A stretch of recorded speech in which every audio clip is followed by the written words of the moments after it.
Well, hey, good afternoon, y'all. Thanks for being here.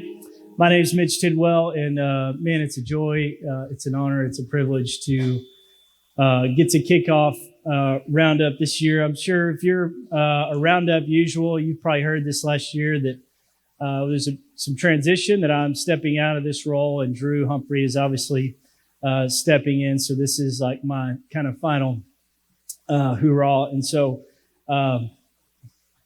I just want to let you guys know that this has been an incredible honor and privilege to serve you over the last 9 years.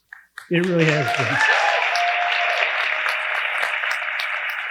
And I appreciate that. Like, it was like, hey, how you feel? I'm like, I don't know. I'll probably get up there and start crying, which is exactly what happened. I've been pretty numb up to this point. But man, I've loved this. And today what I want to do is, I was thinking to myself, what's the question that kept coming to my mind was, if I want to just say one last thing, what would that one last thing be to you guys? And so that's what today's message is, and I've titled it the Last Stand. You see the Alamo there. We'll get to that here in just a second. Yeah, I feel like you got to throw in the Alamo for the final message. But I just kind of want to take you through my story real quick. You know, kind of how we got here into where we're going with Roundup. About 9 years ago, a little over that, I was running and operating a barbecue restaurant as a pit master. It was so much fun. It was really a lot of joy. And God called me to ministry. And I'm sorry, I'm just getting in my feels. And he called me into this space, and I had almost zero college ministry experience. I was actually on staff at this church doing college and career as like an intern. And the convention said, hey, would you want to play this role? Which I thought was, that's kind of wild, because I don't have any experience of that. But I had a guy, a mentor in my life. He says, hey, you don't have to be an expert in college ministry. You just need to know how to serve people. And so that's kind of the mentality that I took. And I remember back in 2016, these days, we had 5 churches in the Fort Worth Club in downtown Fort Worth, sitting around a boardroom table, talking about college ministry, best practices. And as we remember sitting in those days, the thing that I came away with was there was really nothing for the local church in terms of college ministry. There just wasn't a whole lot out there. And I just have a deep conviction that the local church is plan A to reach everybody. And I have a deep conviction that the church is plan A to reach the campus. I know there's probably quite a few people that think I'm, anti anything local church, but y'all, I believe in the local church. And I believe God has empowered the local church to reach everybody, specifically college students. And as I began to look at the landscape of the nation and see, like, man, there's all these college ministries and local churches all over Texas, but not just Texas, but all over the nation, and they were deeply isolated. And so I thought, what if we could just get these people in the same room together? And so that was the mission, was to pull everybody together in the same room. And so it has been my aim, it's been my goal to platform and elevate the local church, to be plan A to reach college students. And that's what I hope we do as we move forward. And I'm going to get into talk about Drew here in just a second. But the thing that I kept coming to when I started this was, what can we do? This is back in 2016. What can we do in the next 5 years that would last the next 50 years? And I caught this vision that college ministry can be this disciple-making, sending, movemental ministry. Because when you look at all the demographics of the church and you look at just where they are at in life, and you look at this college demographic, it is the most ripe for disciple-making and sending. And when you look at the stats of our nation, you look at spirituality, you look at Christianity, and you always see everything is just down and to the right, down and to the right, down and to the right. How do we change that? I believe the most strategic generation is college students. And I still believe that. Even when our executive director came to me and talked to me about a new position within our organization, and he's, asking me, what do I think about this? And I said, I just don't, I am so invested in this. I told him, I said, I would do this job for free. My wife may not be happy with me, but I would do it for free. She would be happy with me. I said, I so believe in this. And I said, well, if I do this, I don't want to I still want to have some kind of influence in college. So how this will work going forward is Drew is think of me as the executive pastor, Drew's the college pastor, but he has free reign over everything. So that's how this will kind of work going forward. But as I thought about that, 5 years, what can we do the next 5 years to last the next 50 years? As I thought, we need to make disciples and mobilize college students. And what we've seen over the last 9 years is we've actually seen college pastors go be church planners. College pastors go be missionaries. We've now seen students who are now church planners and students who are now missionaries. And we've seen this over the course of 10 years. It's like, man, what we kind of set out to do from the beginning, I see God is actually doing. And I don't think it's necessarily anything that I've done, anything that we've done. It's just God is putting people in his place to accomplish his will and to accomplish his mission. And I just want to say that, man, this has been just the greatest privilege to me to get to serve you guys in this capacity. I absolutely love the local church. Some of you guys are my deepest friends, and I'm just so thankful for you. And I'm just excited for the future of this thing. So as I began to think about what's happened over these last 9 years, I really sensed that my time in this type of role was kind of complete.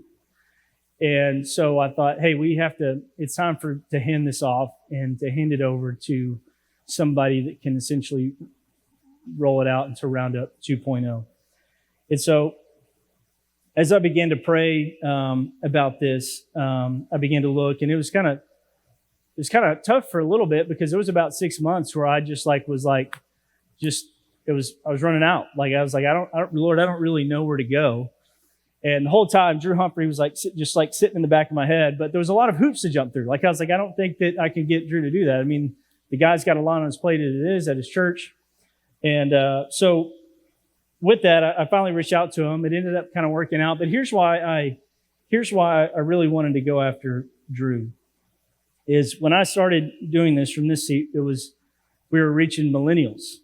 That was the big target audience. And now we're getting into Gen Z, and then we're even going to get into Alpha. And I really sense that there is kind of a new wave of college ministry because there's just a new demographic coming in. That means there's a lot of ancient things that stay the same, but there's a lot of things that need to change. And when I look at Drew, I felt like Drew was this leader that was on the front of that wave. That was kind of leading the charge. He's a man of integrity. He's a man of conviction. He's a dude that knows how to wash feet. Figuratively speaking, you might really be good at it. Other than that, but figuratively speaking, when people ask me, what do I think about Drew? I typically say 3 things, just so you know what I say behind your back. He knows college ministry. He's a good dude, and I'd let him watch my kids. So, he's overall, I think he could run some stuff. So I'm really excited about this new season, and I'm really excited about Drew leading this. And I think the thing that I want you guys to know the most is lean into this. Please lean into this. I'm just going on an old man rant here right now. Is guys, when you get in the room, that changes stuff. Go work your tail off in your local context. Go reach students, go disciple students, go send students, but man, get back in this room. Because there is so much collaboration, there's so much learning, there's so much friendship that you could have in this space and it makes you better, but it makes us all better. And I always say that you guys heard me, if you've come, you heard me say this every year. The silver bullet in ministry is not a book, it's a relationship. There's silver bullets all in this room. If you need to figure something out, I promise you that answer is in this room, and you can find it here. So, all right, I'm going to quit being an old man. Here's where we're going to start. I want to kick off with an illustration to kind of frame up this discussion. And again, the way that I'm thinking about this session is, what's the last thing that I want you guys to know? Battle of the Alamo. Battle of the Alamo. Back in the early 1800s, you have the Battle of the Alamo. You have 200 Texan forces versus 2,400 Mexican forces. This is the Texas Revolution. It's the battle for Texas. If Texas wins, they gain independence. If Texas doesn't win, they don't gain independence. But this wasn't just a battle. This was a pivotal, defining moment that would change Texas forever. Up on the screen, you'll see 3 key leaders. So there you have the Alamo. By the way, the Alamo is the most visited tourist attraction in Texas. It's probably the most underwhelming as well. But here are the for real, isn't it? Here are the three like big key leaders of the Alamo. You have James Bowie all the way on the left. James Bowie is kind of this outlaw type of guy. He's just kind of rough around the edges, like a fighter, just a hard dude. You got William Travis right there in the middle that looks like what I would probably look like in the early 1800s in my 20s. And he is more of a lawyer, more refined fighter, but he is a lawyer turned colonel. It's legitimate. That's probably what I look like. Just large 5 head and just a skinny, narrow chin. And then you have Davy Crockett. Davy Crockett is the Tennessee politician who loses a seat in Congress, and he has the famous quote, "You guys can all go to a really bad hot place, and I'm going to go to Texas." And so he gets all his Tennessee volunteers, and they come to Texas. And so here we have this face-off. It's 200 versus 2,400. And so despite being clearly outnumbered, these Alamo leaders, these guys refuse to back down. That they got all these troops to come and face, these 200 troops to face the Mexican army. And so after 2 full weeks of battling, Mexican troops finally breach on the north side. Everybody gets killed, unfortunately, except a few people that go and spread the word that, hey, the Alamo's fallen, everybody's dead. Well, here's what happens. So once this begins to go all around Texas, people begin the Texas pride begins, y'all. It's like, nuh-uh, they're not taking the Alamo from us. They're not taking Texas from us. And so this new slogan starts spreading around Texas, which is, do y'all remember? Remember the Alamo. Remember the Alamo. That's right. So you got Remember the Alamo. It goes all around Texas. They finally go fight the Battle of San Jacinto. Texas gains its independence, and here we are today. Texas pride. Let's do the Texas Pledge of Allegiance now. So here's my point.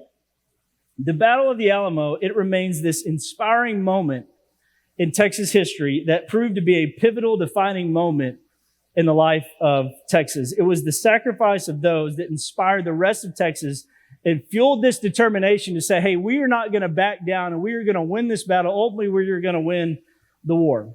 And here's my point with this, is that college ministry is an Alamo moment. Here's what I mean by that. While I understand the Alamo was a loss, the Alamo was an actual win for Texas. Because what it did is it inspired a people to say, we are not going to back down, but we are going to take a stand and we are going to win Texas's independence. And friends, this is a pivotal, defining moment for you in college ministry. For the students you lead, for the churches you serve, because the Bible is clear that we are in a spiritual war, and the battle that you guys are serving in is really a win or lose situation. Here's what I mean by this. Look at the statistics. You've got around 70 to 80% of Christians come to faith before the age of 18. You've got 15 to 20 of Christians come to faith between the ages of 18 and 25. And around 10 to 15 of Christians come to faith before the age, or after the age of 25. The chances that someone comes to faith after college are very slim. I'm not one of those that likes to be the in or out, draw a line in the sand. I'm not really like that, but the stats are true, y'all. If you don't win them before they graduate, there is a very small percentage that someone will come to faith in Christ. And when you win someone to faith in college, it absolutely changes the trajectory of their life. So this is an Alamo moment. This is a pivotal, defining moment, not only in your life as a leader to leave a legacy, but also in the student spiritual journey in your church. And think about what it would do for a nation. It's a defining moment. So today, I'm challenging you to see college ministry as your Alamo moment, a pivotal, defining stand that will shape the future of students' lives and the church. What churches need is they need leaders in college ministry that are willing to take a stand and say, this generation is worth fighting for. And so I want to give you 3 ways to take a stand. And I call this the final stand. These are 3 ways to take a stand in this, in the ministry that you're in. And really what these are based on just things that I've observed over my last 9 years. And I think the unique thing about the seat that I've gotten to sit in over the last 9 years is that I got to see college ministry from a 30,000 foot view. So I got to see it in the church plant. I got to see it in the First Baptist Church in a rural city. I got to see it in an urban environment. And I think what I'm about to share with you is universally true principles for you to take back and think, this is how I'm going to take my stand, win this generation, change my church, change the world through college students. So here's the first one. The first way is that the culture of your ministry is dictated by the person you become. The culture of your ministry is dictated by the person you become. So I think about when you look at those three figures, you look at Bowie and Travis and Davy Crockett, like these men were inspired. They were willing to have courage and to sacrifice. And what's funny is like, even all the people that they brought with them were not like trained, hardened soldiers. They were like doctors and farmers and all these different people. But what you see is who they were is what became of the people around them. I'll give you another example of this. On the screen is my two little boys. This is William on the right, Harrison on the left. So William's 5 on the right, Harrison's 3. And William on the right my wife is sitting right down here, looks like her, acts like her. He is totally her, except one thing. He is an aggravator. And that's all me. My dad's an aggravator. I'm an aggravator. I can become the most annoying. So, I'm naturally an introvert. Introverts are onions. There is a layer of just annoying there that unfortunately only my family gets to see. But my wife can testify to it. But he is an aggravator. And so, man, Harrison could be having a fit. And if Harrison's having a fit, William's about to throw some fuel on that fire. That's me. And I always think it's so funny. I'm like, everything about him is my wife, but there's this one thing. There's honestly the most annoying thing about him, and it's me. And by the way, Harrison on the left, he's an absolute terrorist right now. We don't negotiate with terrorists, but he's going to get there. They're great. But, it's really funny to me, especially as you watch with kids, it's like, oh my gosh, he is made in my image. He's made in Olivia's image, but man, what he has seen me do, he has now become. And when you think about the ministry you're leading, I'll say this, if you've led a ministry over 18 months, that ministry looks like you.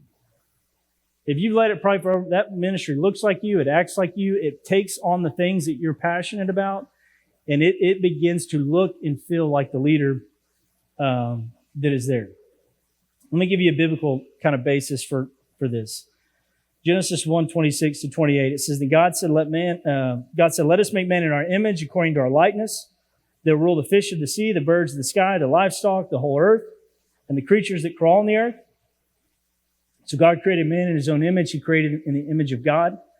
He created them male and female. God blessed them. God said to them, be fruitful, multiply, fill the earth, and subdue it. Rule the fish of the sea, the birds of the sky, every creature that crawls on the earth. So we see at the very beginning, God creates us perfectly to reflect him, to take dominion, to multiply ourselves. We got that, right? You got sin enters the world. Obviously, we're separated from God. Although the image of God is still latent within every human being, there's this kind of brokenness that's there. But what we begin to see as Scripture begins to unfold is that God begins to raise up people of righteousness that more clearly reflect who he is. For example, on the screen, you'll see Moses and Deborah. You think about Moses, a man that was kind of insecure, that really didn't want to lead, but obviously God called. He was a man that was in close proximity to God. And what we see him do is he leads Israel out of bondage into the wilderness and shepherds them through it. What you also see him do is he begins to raise up these warriors like Joshua and Joshua and Caleb. Look at Deborah. Deborah, she leads her people to defeat the king of Canaan. She nurtures the people of Israel. She raised up Barak, gave him courage to go and battle.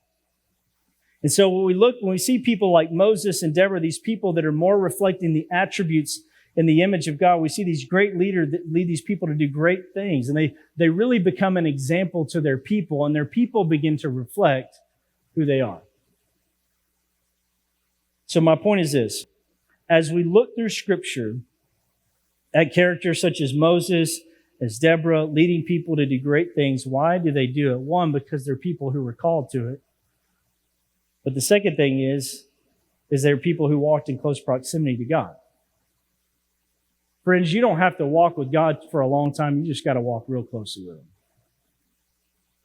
Some of you may be sitting here thinking, man, I ain't been walking with God that long. And I tell you what, while that helps, you could be walking with God for 30 years and be nowhere near Him. Or you can know Him for 30 years and be nowhere near Him. It's all about proximity. So they were called to it. They walked in close proximity to it. They displayed His attributes, the image. Even though they did have fallenness, they did fall short. And what happens, you see these people begin to reflect the courage and the passion and the faithfulness of these leaders. And the one thing I've learned is I've looked at the landscape of college ministries. When it comes to growing a healthy college ministry, who you become as a follower of Jesus is more important than what you do as a college ministry leader. That's what Drew said. Friends, if I could give you one thing that will move the needle in your ministry more than anything else, it is your personal intimacy with Jesus.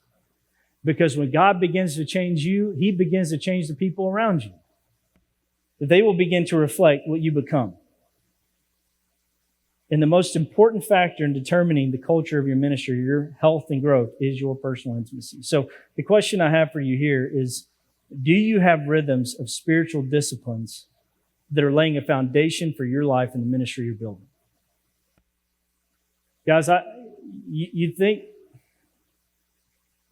it's not surprising to know that there are a lot of ministry leaders, whether you're leading a college ministry, whether you're leading a group, and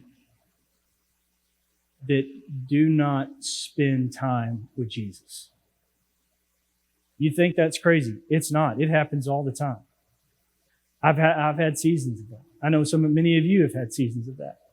But friends, if you are wanting to move the needle in your college ministry, in your small group, it comes down to, are you spending time with Jesus? Are you laying the spiritual foundation and the rhythms and the disciplines that will grow you in your intimacy with Jesus? You can't have a dead relationship with God in a vibrant ministry. If you do, it will not last for long. It won't last for long. There are seasons of being dry for sure, but guys, anyone who willfully neglects that, will create a dead ministry over time. So here's what I'm saying. So again, in all these churches that I've looked at, and many of you that I've seen, that just as you're an image bearer of God, your ministry is an image bearer of you. It will reflect you. So the question I have then is, what do you want to be true of your ministry, and are you willing to become that? Friends, I've never seen a ministry that was deeply evangelistic that didn't have a deeply evangelistic college minister. I've never seen a small group that was serious about discipleship that didn't have a leader who was serious about discipleship. And so, friends, I think for some of us here, it's like, how do we take that stand? How do we stand for this generation and to see God raise up students and send students into the world? Is we have to begin to model what we want our students to become. And I've seen it over and over again, man. Some of you, man, I feel like I have just been, my job has been a cheerleader, and it has been my joy and privilege to watch so many of you love and sacrifice and raise up warriors for Jesus. And it has been such a joy. And I think for some of us here today, that maybe we're not walking in close proximity to God. We're not walking in intimacy. Man, if you do, I promise life gets abundant. And it's a joy. So that's my first point. Here's my second point. Reframe your understanding of college ministry as a mission-sending ministry, not an education-based program. Acts 13, 1-3, you see the beginning of this church planting movement that comes out of Antioch. This is now in the church of Antioch. There were prophets and teachers, Barnabas and Simeon, who was called Niger, Lucius, Cyrene, Manaen, a close friend of Herod the Tetrarch, and Saul. As they were worshiping the Lord and fasting, the Holy Spirit said, "Set apart for me Barnabas and Saul for the work which I have called them." Then after they had fasted, prayed, and laid hands on them, they sent them off. So this is that pivotal defining moment in the church of Antioch, that because of the persecution of the church, you see the church of Antioch born, and they're sitting there and they're praying, and there's this defining moment where the Spirit says, "Hey, give me your best and let's get rid of them. Let's send them out." And so they sent them out and they spread the gospel all over the known world. And this is where we begin to see multiplication and movement happen. They didn't say, "Hey, let's just stay here and let's just educate. Nothing wrong with that. We have to educate people. We want people to know their Bibles, memorize Scripture. But they said, "Hey, let's release. Let's release people." And so typically we don't think of college ministry as a sending ministry.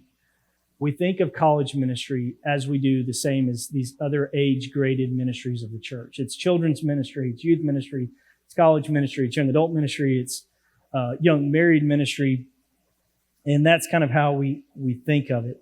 However, this really isn't the most helpful way to think about college ministry in the local church, and here's why. We have to transition to seeing it not just as another age-graded ministry, but a mission-sending ministry, because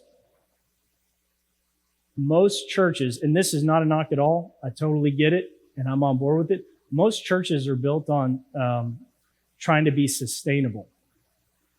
We want to be in a community. We want to be in here for a long time. What does it take to be here for a long time? To be a witness for Christ and to have money to do it. Now, when you look at the college ministry and you think about, hey, how much does this give to the finances of the church? Right there at the bottom, right? At least for right now.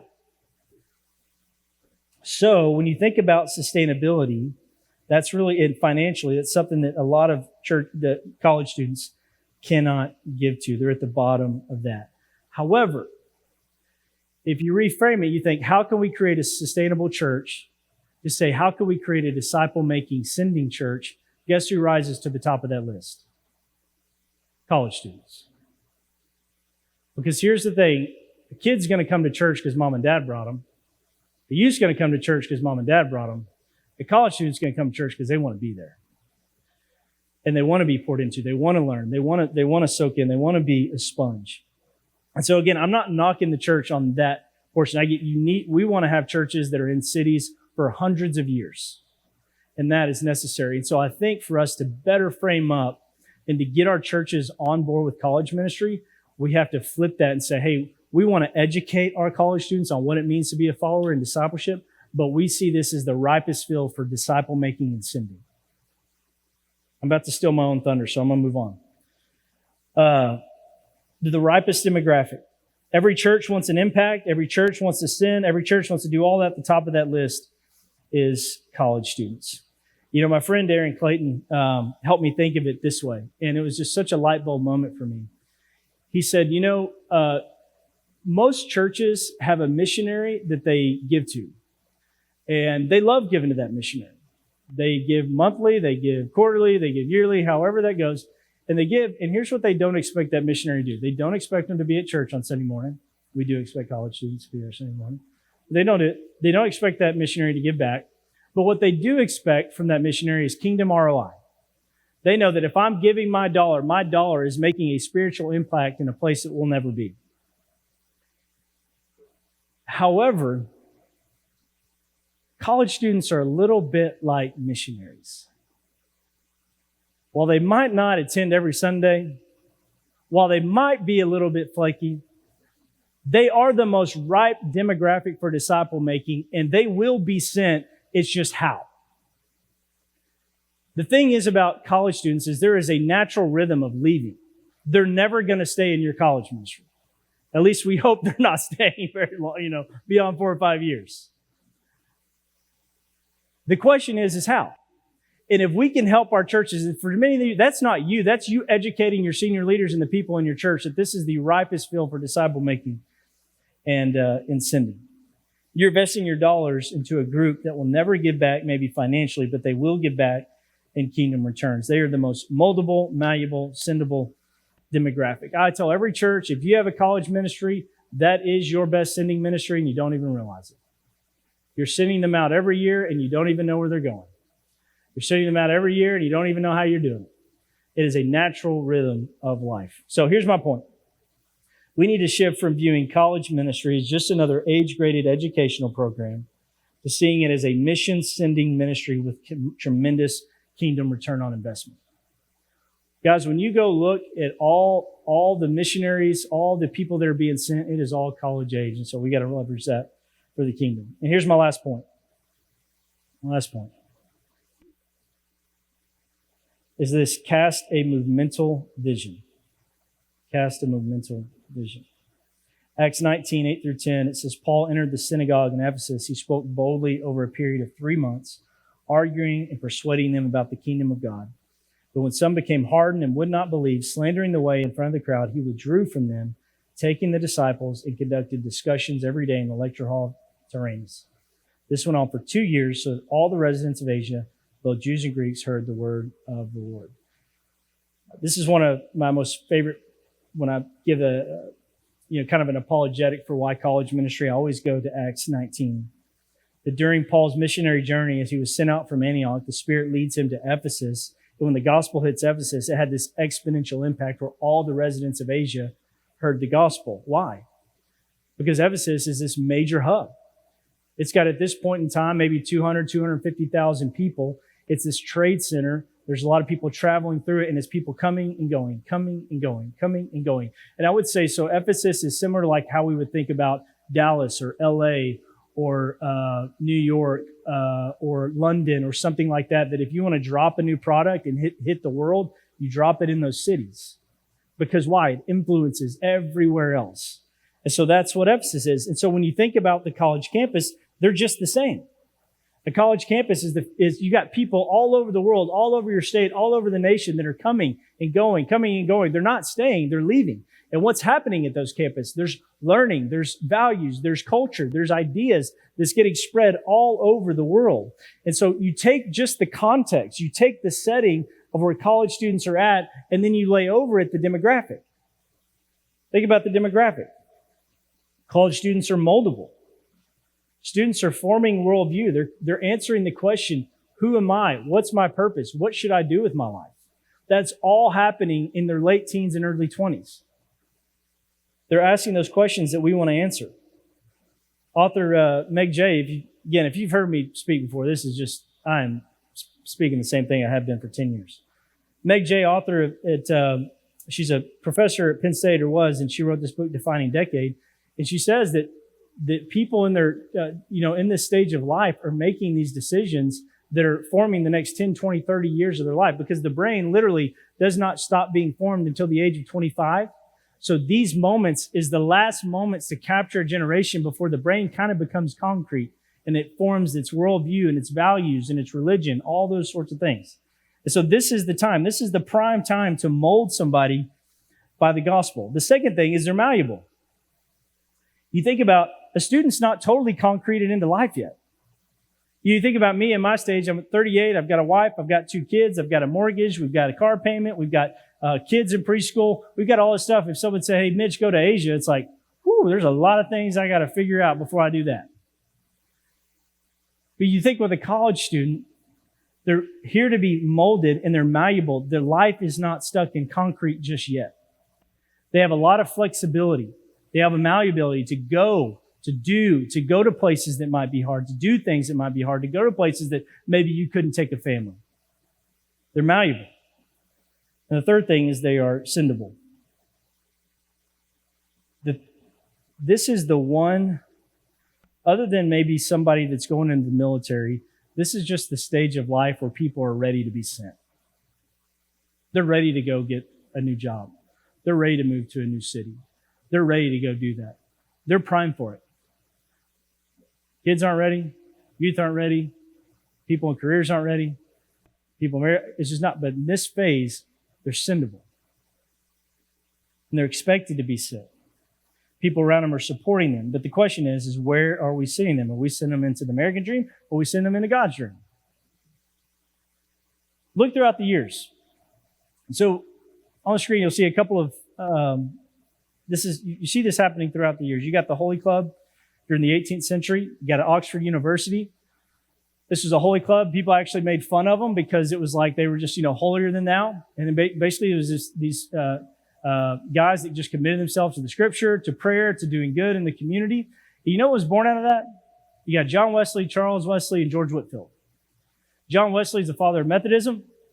He started, I think, at the point in time when he passed away, I think there was 79,000 Methodists, over 119,000 around the world. Today, there's 30 million Methodists. Now, it's not going so well for them right now, but, hey, he was doing good at one point. John Wesley, Charles Wesley, his brother, he wrote almost 9,000 hymns. 9,000 hymns. Many we still sing in churches today. You got George Whitefield. The dude preached to like over 18,000 times, 10 million hearers. And it was estimated that over half the population of the American colonies heard him preach personally. And really what it was college-age dudes sitting there saying, we're just going to commit our life to the Lord. And God changed their life, and not only their life, but thousands and millions of others. You got the Haystack prayer meeting. You got these dudes in Massachusetts. They're at Williams College. Williams College in Williamstown. They started this prayer group. They met twice a week for prayer. Here's what it said. A rainstorm drove this group to seek shelter at a large stack of hay, sheltered from the wind and rain at the side of this great haystack. The men continued in prayer, and while there, Mills proposed a mission to India. There and then, he uttered his famous words concerning his proposal, "We can do it if we will." After seminary graduation, Mills and the others of the Brethren asked the General Association of Massachusetts to send them to India as missionaries. This association formed the American Board of Commissioners for Foreign Missions on June 28, 1810. It was the first official foreign missions organization in the United States. College students. It's just college students just praying, dreaming, thinking of ideas that nobody would believe. You can never do that. College students. You think about that moment is why we have the International Mission Board. In some ways, it's why we have the North American Mission Board, because college students are dreaming, hey, we want to be sent to the world to reach the world for Jesus. I think about some more modern day movements is what I would say. You got the SALT Network. It was a church that was started in Ames, Iowa, that has over 30 different churches in different university centers all across the U.S., reaching college students, sending college students to plant new churches.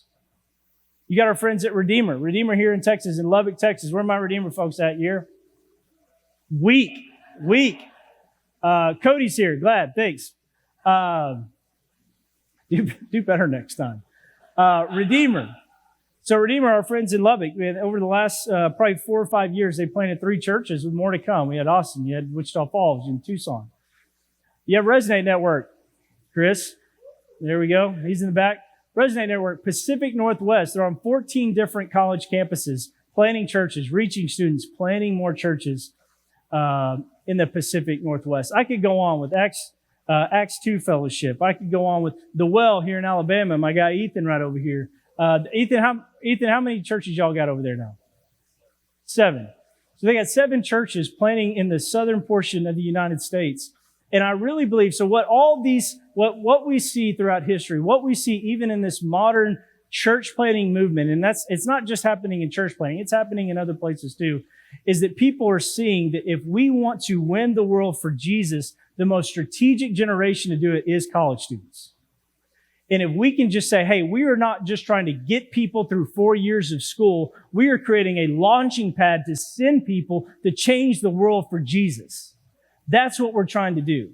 And friends, if you're not in it for that, do something else. I don't know what else to say. I mean, this is a moment for you to leave. And I know this is not just about leaving a legacy, but this is a moment for you to say, man, I moved the kingdom needle to see students reach, and not only students reach, but movemental ministry happen beyond my reach. That's what we're in this for. So here's my point. College students are uniquely moldable, malleable, sendable, positioning college ministry as a strategic for movemental, out-of-control ministry. So friends, in closing, this is your Alamo moment. This is a pivotal, defining moment in the lives of your life, of students' lives, of your church, and of our nation. Will you be like our friends, Bowie and Travis and Crockett, taking a stand in the spiritual battle for souls? Will you be the men and women that God has called you to be? Reorient your ministry around sending, giving your life away for the gospel. Cast a vision for movemental ministry, because God wants to send students into every nook and cranny across the globe. Friends, I just want to remind you that you are the tip of the spear. The local church is God's plan A to reach the campus. And God has called you to take this stand in this moment, in this time.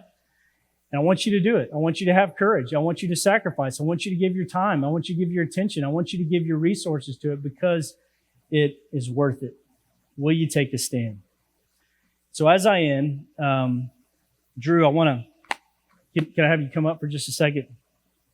So I thought this would be a good time of, I love Ebenezer's.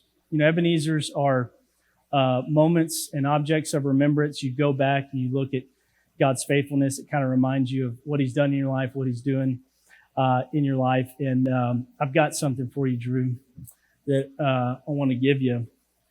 You know, our friend Davy Crockett was in the Alamo, and he wore this famous hat. And so there were actual animals harmed in the making of this hat, by the way. The tag's still on it. Good. The tag's still on it. Don't return it. Okay. You better not return this. So this is your Ebenezer, man. Please wear it for just a second. Just put it on for a second. Just go ahead and put it on for a second. Can we get a photo of that real quick? I have a big head, so I can't quite put it all the way on. Yeah. So, Drew, this is, I know this is kind of funny and it's intended to be funny. Yes. But put this on a shelf. Yes. It's just a reminder of the pivotal defining moment this is in the life of the church, the life of students, the life of college ministers, to make a difference, to not just let this be 4 years that go by, but they make a difference in people's lives. And I wouldn't have asked you to do this. I didn't think you'd do that. And I appreciate you. I love you. And I'm going to be your biggest cheerleader as we keep doing this, man. So appreciate you, dude. Now let's thank the Lord for Mitch as well, just as we're